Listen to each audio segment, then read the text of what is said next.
이제는 요한계시록 쭉 나갈 텐데 서론격으로 요한계시록 구조에 대해서 통독하면서 보도록 하겠습니다. 요한계시록은 한마디로 무엇이라고 정의하느냐 그 시각이 좀 다양합니다. 그러나 그 중에서 저를 가르쳐 주셨던, 그리고 요한계시록을 주석을 내셨던 감리교 신학대학교 임진수 교수님께서 이 요한계시록을 가르쳐 주시면서 아주 중요한 핵심적인 사항을 하나 지적해 주셨습니다. 요한계시록은 복음이라는 겁니다. 이것은 제가 여러분에게도, 그리고 많은 분들에게도 꼭 당부를 해주고 싶은 아주 핵심적인 말입니다. 단순히 요한계시록을 예언, 어떤 비밀을 풀려고 접근하는 자들에 대한 경고이기도 합니다. 이것은 영원한 복음입니다. 사복음서와 마찬가지로 이 요한계시록도 복음입니다. 한번 제목을 다 같이 읽어보도록 하겠습니다. 요한계시록 구조, 예수 그리스도의 계시, 반드시 속히 되어질 영원한 복음. 아멘. 오늘의 말씀은 요한계시록 1장 1절에서 3절, 10장 7절, 14장 6절의 말씀, 본문을 중심으로 말씀을 나누고 전체적으로는 이 통독을 한번 하도록 하겠습니다. 시간은 제가 시계를 보면서 시간이 어느 정도 되면 그치고 이것을 두 번째 또는 세 번째 시간에 걸쳐서 통독하면서 구조를 보도록 하겠습니다. 두 번에 나눠서 한다고 하면 전체가 22장이니까 11장까지 나가야 되겠고, 세 번에 걸쳐서 하면 7장씩 대충 나가면 될 것 같습니다. 굉장히 빠듯합니다.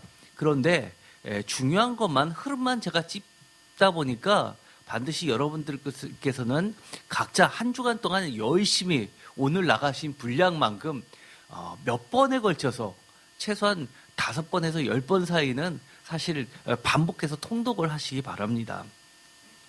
그리고 제가 오늘 나눠드린 한 프린트물이 있습니다. 글자가 작아서 제가 큰 A3 용지에다 이렇게 나눠드린 것이 있습니다. 이것은 여러 학자들 중에서 그나마 표로 정리가 잘 돼 있어서 제가 그 중에 하나를 고른 겁니다. 이필찬 교수가 썼던 이 요한계시록 주석의 부록으로 담겨져 있는 부분을 여러분들에게 나눠드린 겁니다. 학자마다 약간의 장절 구분이 조금 틀릴 수는 있지만 크게 무리 없습니다. 참조하시면 좋을 듯합니다. 먼저 요한계시록 1장 1절에서 3절까지를 다시 한번 읽어보도록 하겠습니다. 다 같이 읽겠습니다. 예수 그리스도의 계시라. 이는 하나님이 그에게 주사 반드시 속히 일어날 일들을 그 종들에게 보이시려고 그의 천사를 그 종 요한에게 보내어 알게 하신 것이라. 요한은 하나님의 말씀과 예수 그리스도의 증거 곧 자기가 본 것을 다 증언하였느니라. 이 예언의 말씀을 읽는 자와 듣는 자와 그 가운데 기록한 것을 지키는 자는 복이 있나니 때가 가까움이라. 아멘. 이 요한계시록 1장 1절에 들어가면 예수 그리스도의 계시라라고 되어 있지만 원문에는 예수 그리스도의 계시라고 되어 있습니다. 이것은 표제어입니다. 요한계시록 전체의 표제어, 제목입니다. 마치 시편에서도 제목이 있는 것처럼, 그리고 마가복음에서도 하나님의 아들 예수 그리스도의 복음의 시작하고 그 뒤에 서술어가 원문에는 없습니다. 시작이라 라고 되어 있는 이라가 없고 비동사가 없고 시작 이렇게 제목으로 되어 있습니다. 그런 것처럼 이것도 마찬가지로 예수 그리스도의 계시라는 제목을 가진 전체 두루마리, 묵시록의 두루마리의 제목에 해당합니다. 계시란 것이 무엇일까요? 계시는 덮어놓은 천을 열어 제치면서 보여주는 겁니다. 마치 무대에서 연극이 벌어질 때 가운데 막이 쫙 열려지면서 등장인물들이 나오게 되죠. 그것처럼 이 막을, 천막 같은 이 막을 펼쳐 보이는 것을 계시라고 합니다. 그래서 한자에서도 10개자를 쓰죠. 보이시자를 씁니다. 그런데 예수 그리스도의 계시라라고 하면서 의라고 소속격을 붙인 것은 여러 가지로 사실은 해석이 됩니다. 학자에 따라서는 예수 그리스도께서 보여주신 계시, 주격으로 해석하는 경우도 있고, 두 번째는 예수 그리스도에 관한 계시, 세 번째는 예수 그리스도께서 가지고 계신 그야말로 소유로 보는 것도 소유로 봐서 이 계시의 내용에 소속을 나타내는 견해도 있습니다. 어쨌든 간에 이것은 묵시라고 하는 겁니다. 보통 묵시라고 하는 것은 감춰진 것을 드러나는데 여러 가지 우리가 쓰고 있는 일상적인 언어가 아니라 감춰져 있는 듯한 그런 언어로서 펼쳐 보이는 겁니다. 그래서 흔히들 이 비전, 환상을 보고 나서 그것을 펼쳐 보입니다. 그래서 2절에 보면 요한은 하나님의 말씀과 예수 그리스도의 증거, 곧 자기가 본 것을 다 증언하였느니라 라고 해서 이 본 것, 기본적으로 비전, 환상 중에 본 것이 해당됩니다. 그런데 이것은 단순히 보기만 한 것이 아니라 우리가 읽다 보면 그 환상을 보는 가운데 중간중간 음성이 들려오게 됩니다. 말씀이 들려오게 됩니다. 그리고 그것이 이해가 안 됐을 때는 그 본 것, 이 비전들에 대해서 그리고 들려오는 음성들에서 해설해주는 천사가 나타나서 이것은 무슨 뜻이다. 그래서 해석 천사가 등장하게 됩니다. 사실 이 요한계시록이 쓰여진 시점 빨리 보면 한 90년대로 봅니다. 학자에 따라서는 그보다 더 일찍 60년대로 보는 학자들도 있습니다. 네로 시대. 그러나 보통은 90년에서 120년 사이로 보고 있습니다. 그런데 여기서 보면 요한이 등장하는데 이 요한을 예수 그리스도의 12제자 중에 한 명, 즉 요한복음의 저자, 요한 1서, 2서, 3서의 저자, 그리고 요한계시록까지의 저자로 동일 인물로 볼 것이냐, 아니면 장로, 제자가 아니라 장로 요한으로 볼 것이냐에 따라서 많이 나눠지게 됩니다. 동일한 예수님의 제자로 보는 경우는 전승에 의한 것이고요. 그 다음에 동일인이 아니라 장로였을 것이다. 제자 요한, 제자 요한에 의해서 가르침을 받았던 어떤 장로, 그리스도인으로 보는 경우는 이것은 실질적인 영향이 있습니다. 역사적 배경을 가지고 있습니다. 어쨌든 간에 중요한 것은 누가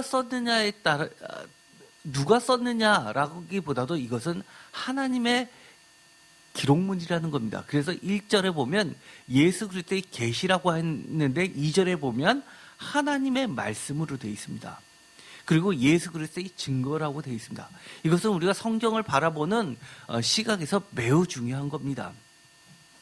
그러면 이 요한은 어떤 일을 했느냐? 이것은 증거자입니다. 증언자입니다. 그러면서 이 3절에 보면 성격을 이야기해 줍니다. 복음이다, 복이다 이렇게 이야기합니다. 예언자 요한이라고도 흔히 이야기합니다. 왜냐하면 3절에 이 예언의 말씀을이라고 해서 요한이 이 예언자라는 전통 가운데 서 있게 됩니다. 이 예언의 말씀을 읽는 자, 듣는 자, 그 가운데 기록한 것을 지키는 자는 복이 있다라고 이야기합니다. 그러면서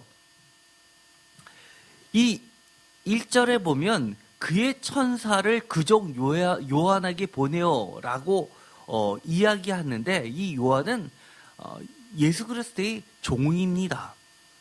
그리고 이 천사도 요한계시록을 읽다 보면 하나님의 그리고 예수 그리스도의 종으로 드러나게 됩니다.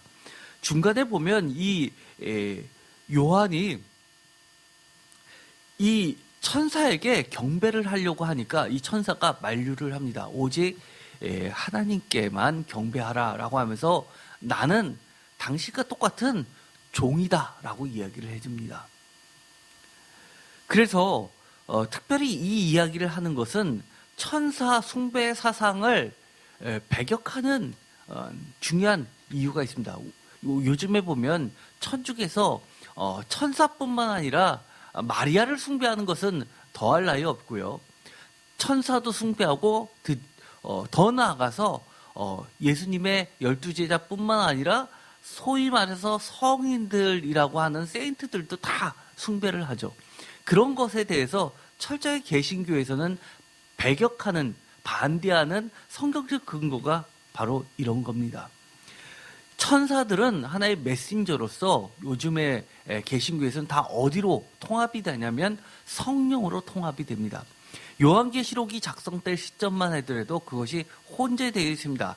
천사와 또 성령도 나오기 때문에 그것이 혼재되어 있지만 나중에는 이것이 다 이 성령론으로 들어가게 됩니다. 제가 2015년 7월 17일 날 새벽 예배 때 요한계시록 1장 1절에서 9절을 설교한 것들이 있습니다. 이것도 반드시 참조를 해 주십시오. 제가 이 제목을 이렇게 정했습니다. 다 함께 읽어보실까요?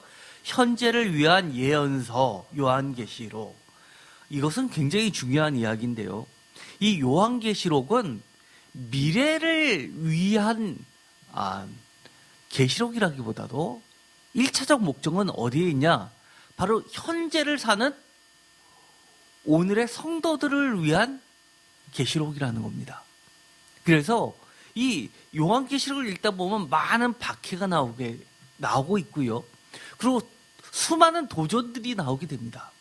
오늘 우리가 살고 있는 성도들의 삶의 형태에서 많은 도전과 시련과 박해 가운데서 이것을 이겨내라고 응원해주는 하나님의 예수 그리스도의 응원의 메시지가 바로 요한계시록이라는 겁니다. 그래서 이거를 단순히 일기예보에서의 그런 예언이라기보다도 예금 통장할 때 맡길 예자에 해당합니다. 그래서 우리는 요한계시록을 늘 자주 접해야 됩니다. 이단들이 요한계시록을 많이 인용하면서 잘못된, 미혹된 논리로 많이 가죠. 그럼에도 불구하고 많은 사람들이 거기에 추종하는 이유는 그만큼 요한계시록을 무서워하기 때문입니다. 요한계시록을 올바로 해석해주는 목회자가 점점 사라지기 때문입니다. 두렵기 때문입니다. 사실 요한계시록은 1차적으로 복음서입니다. 그리고 현재 많은 어려움들을 이겨내라고 주시는 말씀이기 때문에 우리가 늘 가까이에서 말씀을 읽어야지만 됩니다. 우리가 중간중간에 길을 잃어버릴 때가 있습니다. 그러면 어떻게 하죠? 멀리 봅니다. 멀리 보면서 다시금 목적지를 보면서 방향을 생각해서 예를 들어서 좌로 몇 번, 우로 몇 번 꺾어지고 돌아섰다 하더라도 멀리 있는 목표물을 보고 다시 방향을 잡는 것처럼 이 정말 마지막 때를 명확하게 보여주면서 이 현재의 방향을 잡아주는 역할을 하게 됩니다. 이 새벽 예배 설교도 반드시 찾아서 읽어보시기 바랍니다. 요한계시록 10장 7절에 보면 이것을 이렇게 이야기합니다. 7절 다 같이 읽겠습니다. 일곱째 천사가 소리내는 날 그의 나팔을 불려고 할 때 하나님의 그의 종 선지자들에게 전하신 복음과 같이 하나님의 그 비밀이 이루어지라 하더라. 아멘. 복음이라고 명확하게 이야기를 해주고 하나님의 그 비밀이라고 이야기합니다. 그래서 이 언어들을 보면 굉장히 비밀스러운 언어로 되어 있습니다. 그럼에도 불구하고 이것은 반드시 이루어질 일이라고 이야기를 합니다. 아까 우리가 읽었었던 요한계시록 1장에 끊임없이 알려주는 것이 있습니다. 때가 가깝다라고 이야기를 합니다. 때가 가깝기 때문에 이것은 반드시 이루어진다는 겁니다. 그리고 또 중요한 표현이 있습니다. 속히 될 일이라고 이야기합니다. 이것이 먼 날의 이야기가 아니라 내가 지금 반드시 알아야만 될, 이것을 놓치면 안 될, 속히 될 일의 중요한 열쇠라고 이야기합니다.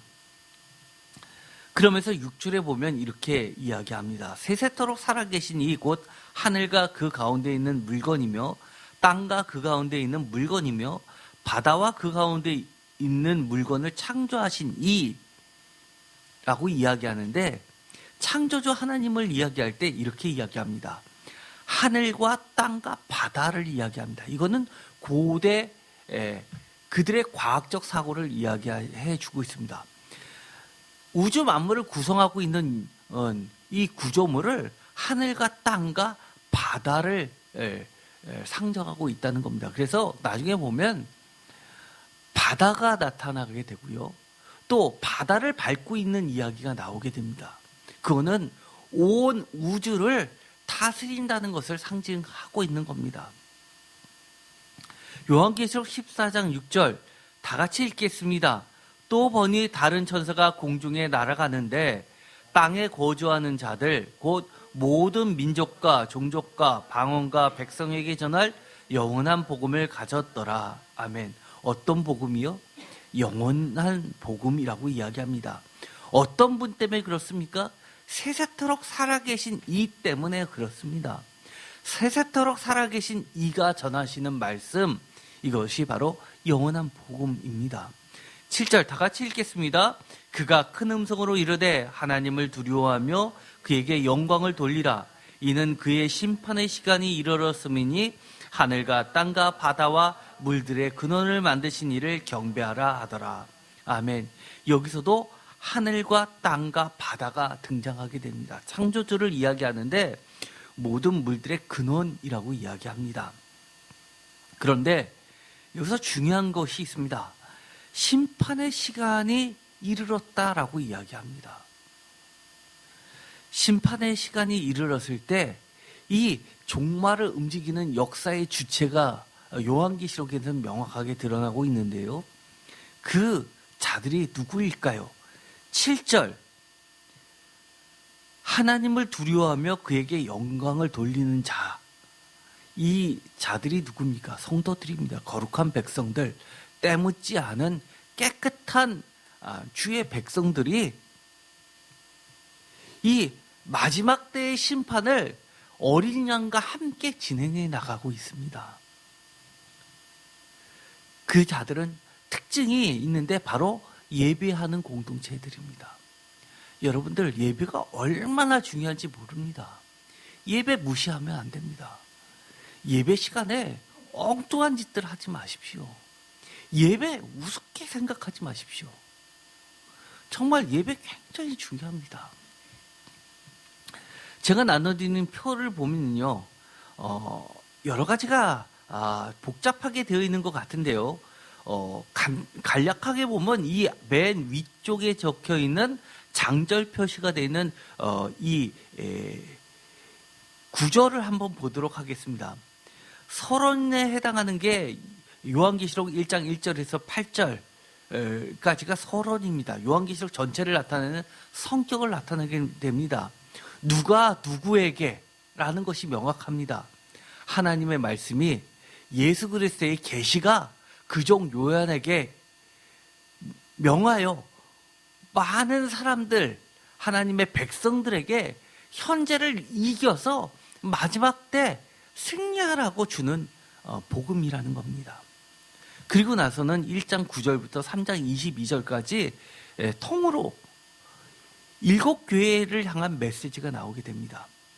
2장 1절부터는 에베소 교회, 두 번째 서머나 교회, 2장 8절부터 11절까지 세 번째 버가모 교회, 2장 12절에서 17절까지, 그리고 네 번째 2장 18절에서 29절까지 두아디라 교회. 그래서 2장에서 4개의 교회, 그리고 3장에는 3개의 교회가 나오게 됩니다.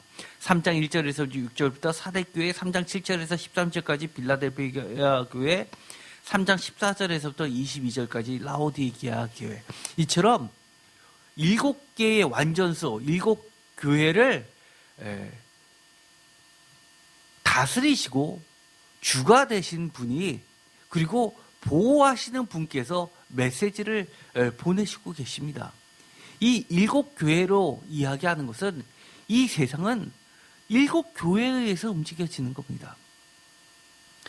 4+3의 구조, 이것은 나중에 보면 알겠지만 7인, 도장, 심판, 7 나팔 심판, 그리고 마지막에 7 대접 심판도 전부 다 4+3의 구조로 되어 있습니다.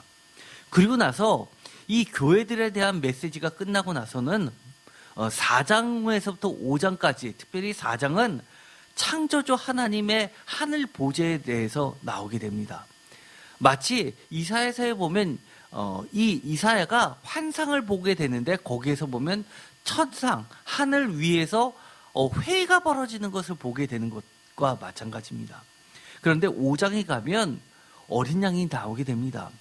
이 어린 양에게 창조주 하나님께서 권한을 어린 양에게 위임해 줌으로써 그 두루마리를 받고 이 5장 이후부터 6장부터 펼쳐지고 있는 이 심판을 이끌어가게 되는 것을 보게 됩니다.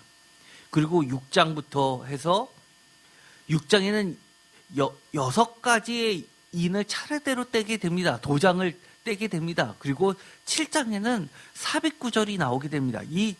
항상 요한계시록에서는 계속해서 나가는 것이 아니라 중간중간 쉼의 형태가 나오게 되고, 이 쉼의 형태에서 특별히 어떤 주석적인, 해석적인 메시지를 전달하게 됩니다. 우리가 그래서 이 심판, 어떤 이들은 이 심판에 해당하는 것에 대해서 관심을 갖다 보니까 7 심판인 6장, 그리고 7 나팔인 8장, 9장, 그리고 7 대접에 해당하는 15장, 16장만 읽는 분들이 계시고 이것만 연구하시는 분이 계십니다. 그러나 이것보다 더 중요한 학자들의 공통된 이야기는 그 중간중간 끼어있는 이 삽입에 들어가 있는 창들이 굉장히 중요하다고 이야기합니다. 대표적으로 이 7장에는 우리가 잘 알고 있는 14만 4천이라는 숫자가 등장하게 됩니다. 그리고 이 14만 4천은 구원받은 자, 그리고 새 노래를 부르는 자들인데, 이것은 14장에도 등장하게 됩니다. 14장은 특별히 이 시온산에 서 있는 어린 양이 승리의 노래를 부르는 장면이 나오게 됩니다. 이 삽입장이 끝나게 되면 8장에 7번째 인을 떼게 되는데, 7번째 심판이, 하나의 도장을 하나씩 뜨면 심판이 나오게 되는데, 7번째 인을 뗐을 때는 심판이 펼쳐지는 게 아니라 또 다른 7개의 나팔 심판이 이어지게 됩니다. 그래서 어떻게 보면 이런 구조입니다. 7개의 심판, 777의 심판이 있지만 6개 플러스 1의 구조로 되어 있습니다. 6 플러스 1의 구조로 되어 있어서 마지막 6번째는 새로운 7이 진행이 됩니다. 그리고 그래서 어떻게 보면 6 더하기 6 더하기 7의 형태로 보일 수가 있습니다. 그러나 777 해서 학자들이 이것을 이야기할 때 수단 나선형, 이 나사모처럼 나선형 구조라고 이야기합니다. 7개가 직선으로 가는 것이 아니라 이렇게 돌아서 7번째는 다시 1부터 시작해서 6까지 가고 7번째 다시 1부터 6, 7까지 이어지는 이 나선형 구조로 되어 있는 것이 특징이라고 할 수 있습니다. 그래서 이 8장에 7번째 인을 떼면 그 다음에 펼쳐지는 것이 7 나팔 심판이 이어지게 됩니다. 마찬가지로 4+3의 구조로 되어 있고, 6번째 나팔이 9장의 마지막 절에 나와 있게 되는데, 그리고 나선 10장에 삽입 구조로 또다시 해석을 붙여놓게 됩니다. 그러면서 이 10장, 11장에는 이어지면서 이 장로 요한이 다시금 등장하면서 이 두루마리를 먹고 입에는 입에는 달지만 이 배는 속에 들어갔을 때는 몹시 쓴 이 예언의 말씀을 증언하는 사명을 다시 한번 받게 됩니다. 이 말은 뭐냐 하면 속에 들어가서 쓰다는 이야기는 말씀을 먹어라 라고 하는 것은 말씀을 육화해서 우리가 말씀을 우리 몸으로 실천하면서 살라는 겁니다. 그런데 왜 쓰냐? 우리가 이 예언의 말씀을 듣고 그리고 지키는 과정 속에서는 수많은 어려움이 있기 때문입니다. 그럼에도 불구하고 이 11장에는 두 증인의 이야기가 등장하게 됩니다. 두 증인의 이야기는 학개서가랴서에서도 나오는 두 증인, 두 감람나무, 두 촛대, 비유 이런 데서도 반복되는 이야기입니다. 마치 요한복음에 보면 두 증인의 이야기는 이렇게도 볼 수 있는 겁니다. 예수 그리스도와 보혜사 성령. 요한복음에 보면 예수님께서 보혜사 성령을 이야기할 때 또 다른 보혜사라고 하면서 간접적으로 내가 보혜사 그리고 보내실 성령을 또 다른 보혜사 이렇게 이야기하는 두 증인의 형태로서 예언을 하는 것처럼 그런 구조를 담고 있습니다. 그리고 나서는 이 14장 아까 이야기한 것처럼 승리하는 14만 4천 명에 다시 한번 등장하게 되고 그 다음에 마지막 재앙인 7 대접 재앙이 나타나게 됩니다. 그러면서 15장 16절에 7 대접 심판을 진행하는데 드디어 17장에 가면 7 대접 심판 마지막에 이 17장에 가서는 음녀라고 불려진 옛뱀이라고 불려지는 용이라고 불려지는 음녀 바벨론의 패방을 예언하고 있습니다. 그리고 나서 이 음녀 바벨론과 함께 짝을 이루었던 이미테이션들도 함께 망하는 것을 보게 됩니다. 제가 전에 한번 설교한 적이 있었습니다. 옛 뱀을 쫓고 있는 사단을 쫓고 있는 그 선지자들, 거짓된 선지자들, 그리고 그것을 따르고 있는 거짓된 성도들, 상인들 이런 자들이 짐승의 숫자 666을 받아들였던 많은 자들이 함께 심판을 받게 됩니다. 그리고 나선 19장부터 20장까지는 이 백마탄 자, 말씀이 하나님의 신실하신 말씀이란 자가 나타나서 어린 양이 직접 이 심판을 최후의 심판을 진행하면서 전쟁에서 승리하게 됩니다. 그래서 20장에는 이 사단을 1000년 동안 결박하게 되고 21장에 가면 새 하늘과 새 땅을 새 창조를 하게 됩니다. 그리고 21장에 새 예루살렘도 등장하게 됩니다. 그리고 마지막에 22장에 가면 마지막으로 예수 그리스도의 약속이 나오게 됩니다. 그러면서 내가 곧 오리라 라고 하니까 이것에 대해서 응답으로서 화답을 하게 되죠. 그 유명한 아멘 주 예수여 오시옵소서 마라나타 라고 하면서 끝나게 됩니다. 그래서 전체적으로 보면 서론이 1절에서 8절까지 그리고 1장 9절에서 3장 마지막까지는 7교회 그리고 4장 5장에서는 하늘에서의 이야기를 보여주고 하늘에 대해서의 이 환상이 끝나면 심판이 진행이 됩니다. 땅에서 심판이 진행이 되는 겁니다.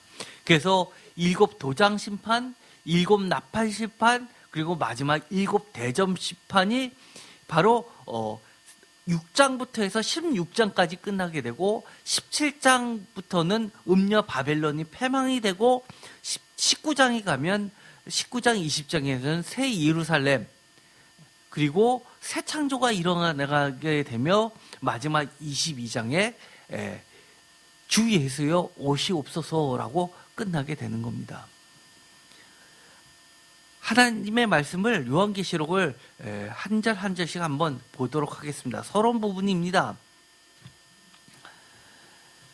요한계시록 1장 1절 우리가 아까 읽었죠. 예수 그리스도의 계시라라고 하면서 표제어를 나타내면서 소개를 하고 있습니다. 서론격입니다. 이것을 이 예언의 말씀을 읽는 자, 듣는 자, 그 가운데 기록한 것을 지키는 자에게 복이 있다라고 하면서 속히 됐다, 때가 가깝다라고 이야기를 하게 됩니다.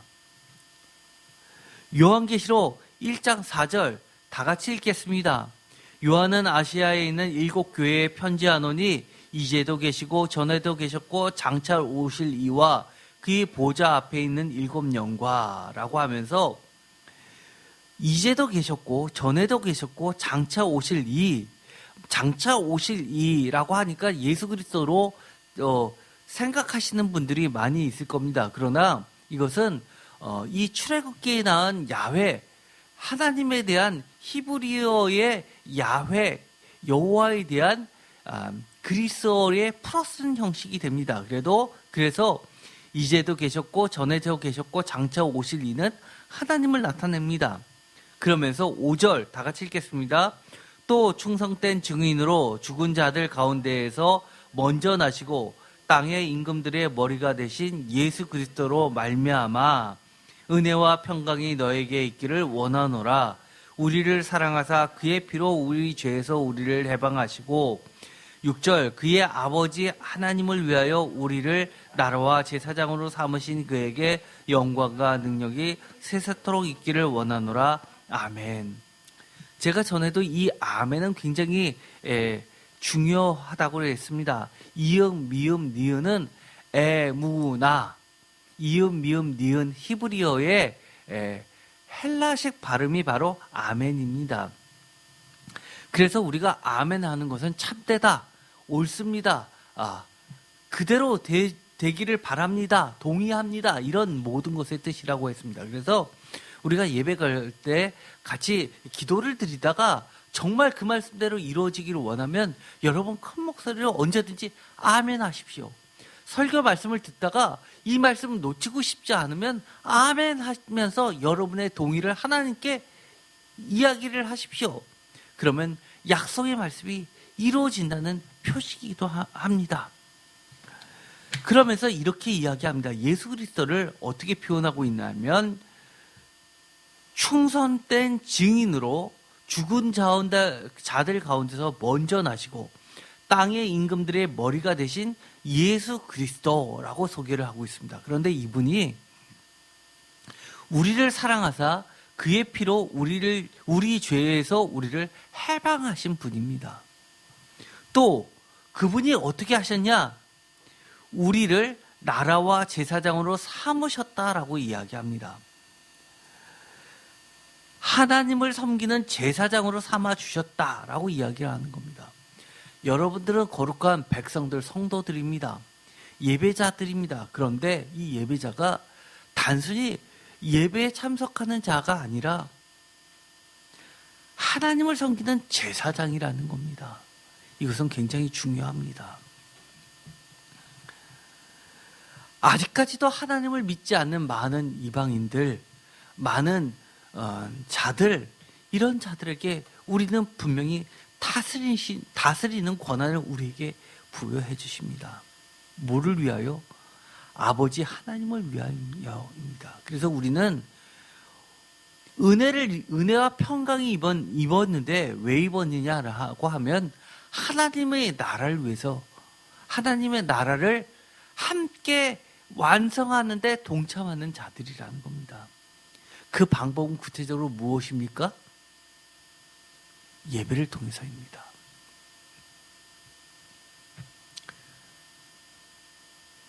요한계시록 1장 7절 다 같이 읽겠습니다. 볼지어다 그가 구름을 타고 오시리라. 각 사람의 눈이 그를 보겠고 그를 찌른 자들도 볼 것이요 애곡하리니 그러하리라. 아멘. 여기서 보면 볼지어다 라고 선언을 하고 있습니다. 그리고 아멘, 이 말씀은 신실하다, 반드시 이루어질 것이다 라고 이야기합니다. 어떻게 된다고요? 반드시 오신다는 겁니다. 8절 다 같이 읽겠습니다. 주 하나님이 이르시되 나는 알파와 오메가라. 이제도 있고 전에도 있었고 장차 올 자요 전능한 자라 하시더라. 하나님을 아까도 이야기했지만 알파와 오메가, 이제도 있고 전에도 있었고 장차 올 자, 전능한 자라고 이야기합니다. 그래서 아까 있었던 말씀을 하나님으로 보는 겁니다. 9절에서 11절까지 다 같이 읽겠습니다. 나 요한은 너희 형제여 예수의 환난과 나라와 참음에 동참하는 자라.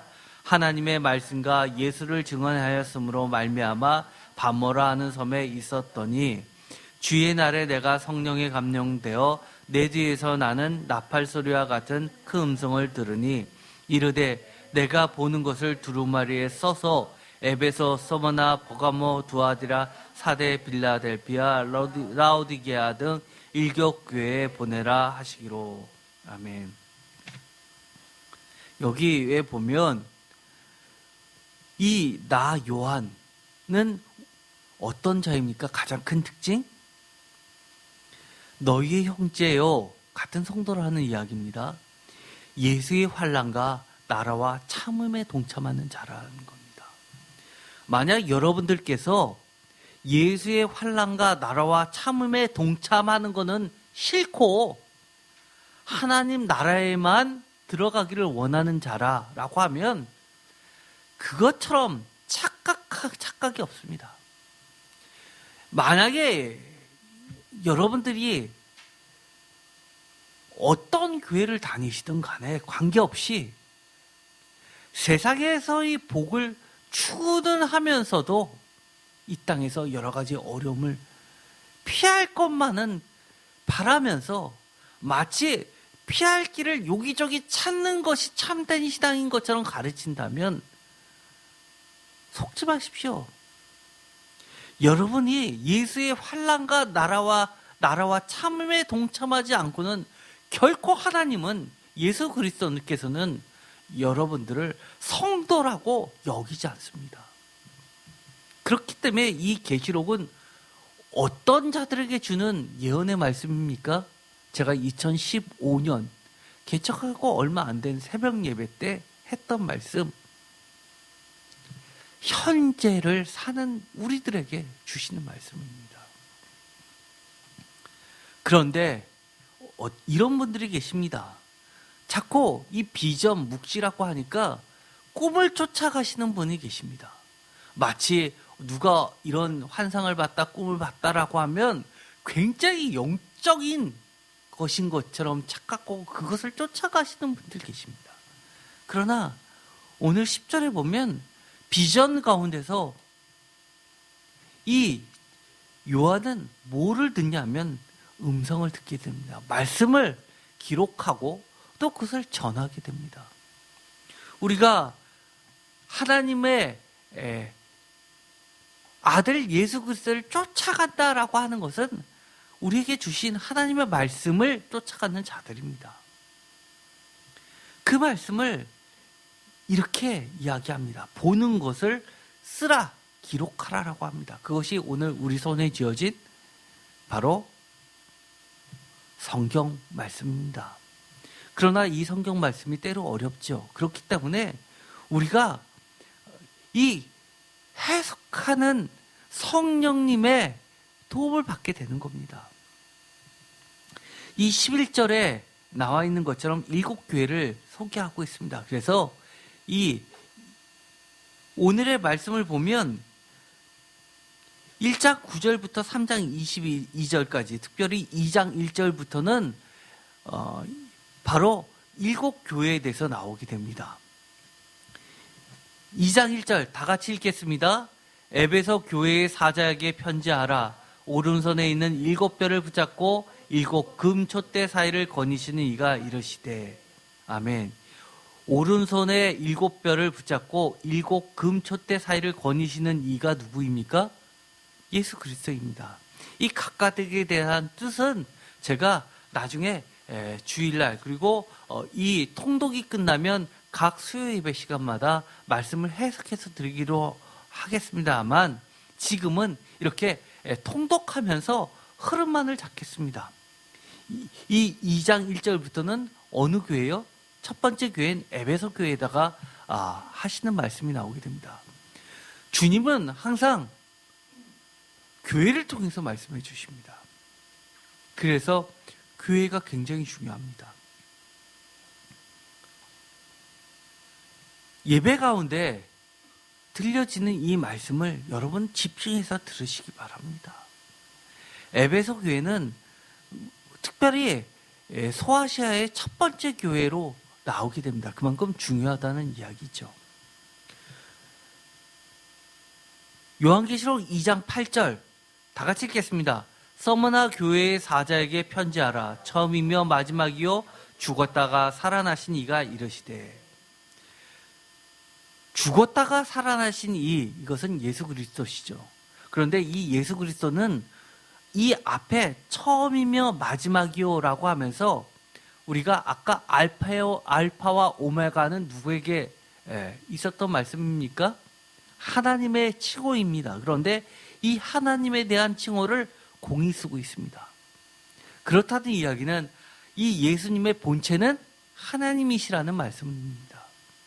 하나님께서 말씀으로 이 땅에 오셔서 십자가에 달려 돌아가셨다가 다시금 살아나셔서 영원토록 우리를 지켜보시면서 이렇게 세세하게 편지하고 계시는 겁니다. 2장 8절부터는 서머나 교회에 말씀해 주십니다. 요한계시록 2장 12절 다 같이 읽겠습니다. 버가모 교회의 사자에게 편지하라. 좌우에 날선 검을 가지신 이가 이르시되. 아멘. 좌우에 날선 검을 가지신 이분은 바로 예수 그리스도시죠.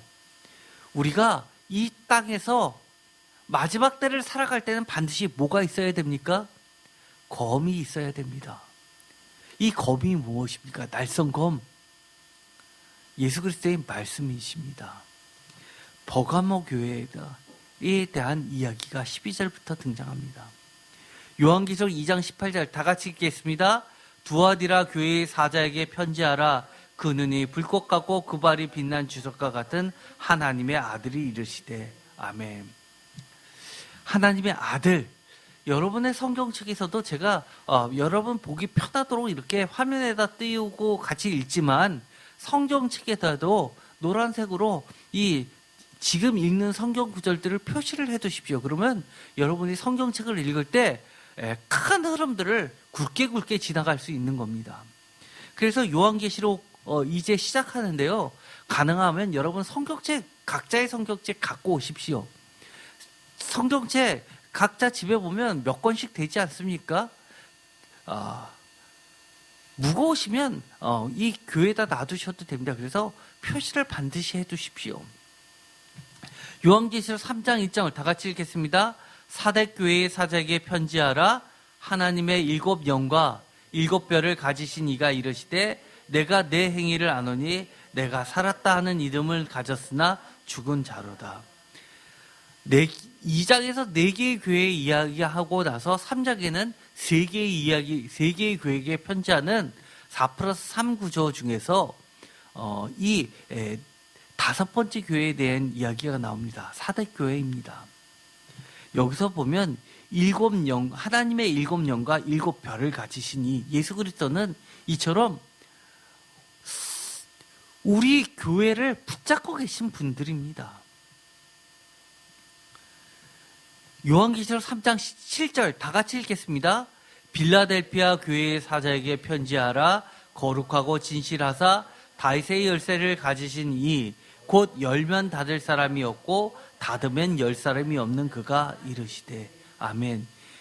7절부터는 빌라델피아 교회에다가 보내는 편지입니다. 그런데 예수 그리스도를 이렇게 이야기합니다. 거룩하고 진실하사 다윗의 열쇠를 가지신 이라고 이야기합니다. 그러면서 곧 열면 닫을 사람이 없고 닫으면 열 사람이 없는 예수 그리스도라고 이야기합니다. 우리는 예수 그리스도를 믿는다라고 하는 것은요, 아무도 우리를 못 건드린다는 이야기입니다. 절대 주권을 가진 자라는 이야기입니다. 열쇠를 가졌다는 이야기는 제가 전에도 우리 함께 말씀을 나눈 적이 있습니다. 여러분, 천국에 들어가고 계신가요? 천국에 대한 소망을 갖고 계신가요? 그렇다면 누구를 섬겨야 됩니까? 엉뚱한 사람 말고요. 열쇠를 가지신 그분의 말씀을 들어야만 됩니다. 요한계시록 3장 14절 다 같이 읽겠습니다. 라오디게아 교회의 사자에게 편지하라. 아멘이시요 충성되고 참된 증인이시요 하나님의 창조의 근본이시니가 이르시되 아멘.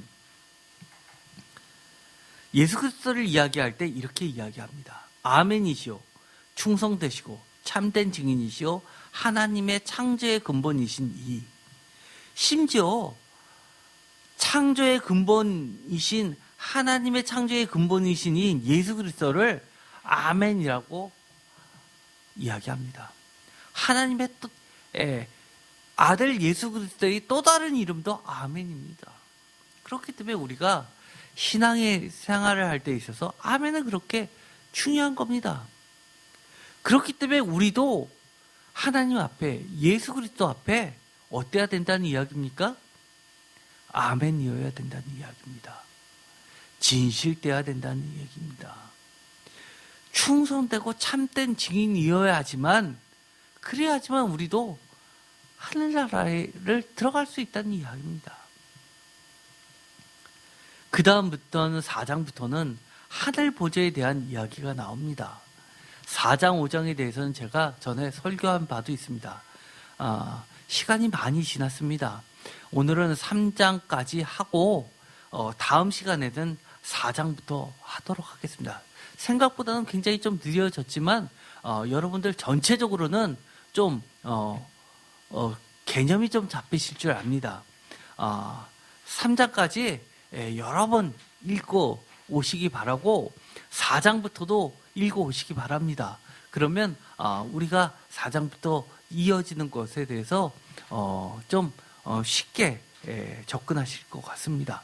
기도하고 마치기로 하겠습니다. 아멘이시오 충성되고 참된 증인이시오 하나님의 창조의 근본이신 이가 우리에게 말씀해 주시는 말을 우리가 듣고 우리도 아멘 하면서 충성되고 참된 증인으로 살아가게 하여 주시옵소서. 우리가 언제나 이 땅을 살 때 호기심으로 하나님 믿는 것이 아니라 정말 주님께서 부탁하신 것처럼 하나님의 말씀을 오늘을 참되게 지키면서 살아가게 하여 주시옵소서. 예수 그리스도의 이름으로 기도드렸습니다. 아멘.